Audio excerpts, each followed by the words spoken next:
A little souvenir. What God has joined together, let no one separate. Those words, spoken at so many weddings, spoken at my parents' wedding 50 years ago to the day. So, how are they doing? Well, so far, so good. So what is the story of these two starstruck lovers? Is it that of two high school sweethearts? Maybe the captain of the football team meets the captain of the cheerleader team? Or is it perhaps the story of two selfless saints? Mother Teresa meets St. Francis of Assisi? Or is it in fact something else? Well, the story of the two high school sweethearts is a pretty good start. My parents, after all, are incredible athletes. My mother, two-time division champion of the Manitoba Marathon. My father, at the age of 83, completing a 10-kilometer race. And back in the day, my mother, ballet champion in Pretoria, South Africa. And my father, a fullback on a rugby team with apparently quite a reputation among the rival teams. So, captain of the football team meets captain of the cheerleader team? Not so far off. But where they differ is in their tenacity. Our high school heroes, one little injury, and our football player or cheerleader would be out for the season. But not Mom and Dad.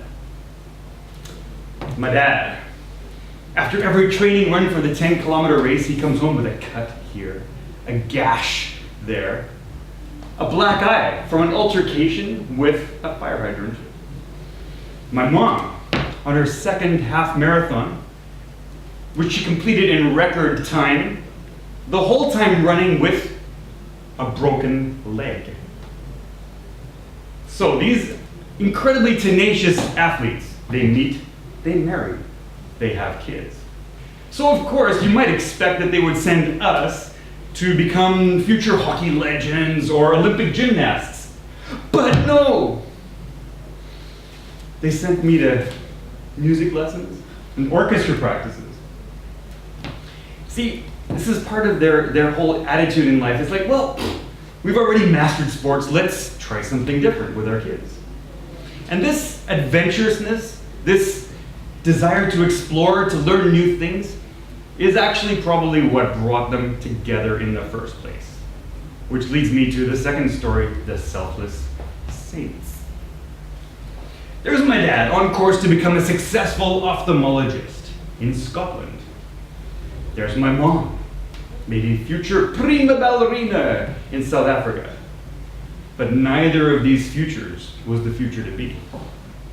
Instead, they both left behind them comforts, the safety of their current situations, and headed off to become missionaries in Thailand, which is where they met.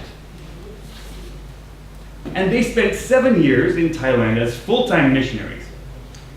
Following that, they did numerous short-term mission trips, which were medical missions to Nicaragua, Dominican Republic, Kenya, Ivory Coast, Burma, China, just to mention a few. And when they couldn't go, they donated generously. This adventurousness, this desire to explore on the outside reflects something on the inside. They have this openness, this uncertainty in personal matters and in faith matters. Nothing is ever black and white for them. Shades of gray are okay. I was on a camping trip with my dad, and while the campfire crackled, beside the campfire, an even hotter theological debate raged between us. We argued back and forth, and at a certain point in the argument, I gave the knockout blow. To which my dad responded to my question, "I don't know." You don't know? What do you mean you don't know? You're the old guy, you're the wise one here. You're supposed to have all the answers. But then I realized he did have the answer. The answer was, you don't always have the answers. People who meet my parents often comment on their graciousness and their warmth. The funny thing is, when I relate this back to them, they respond ironically with the very same attitude that breeds that warmth in the first place. Their response? Oh, I don't know. So, are they the high school sweethearts? Are they the selfless saints? Well, in these tributes, you want to paint this glowing picture. Keep it positive, keep it upbeat. In the words of Basil Fawlty, don't mention the war. But the reality is there have been pain, disappointments, struggles in these 50 years.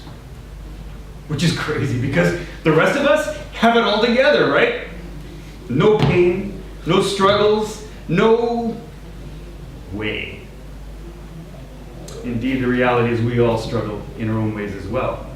And without grace, this would be a really crappy way to end this speech. Real downer kind of a note. But with grace, we embrace both the joys and the struggles. In the words of John Newton, the hymn writer of the song Amazing Grace, "'Tis grace hath brought me safe thus far." 'Tis grace hath brought my parents safe thus far. And so those original words, what God has joined together, let no one separate. Not some triumphal boast, but a humble acknowledgement of the grace that has brought them safe and flourishing thus far.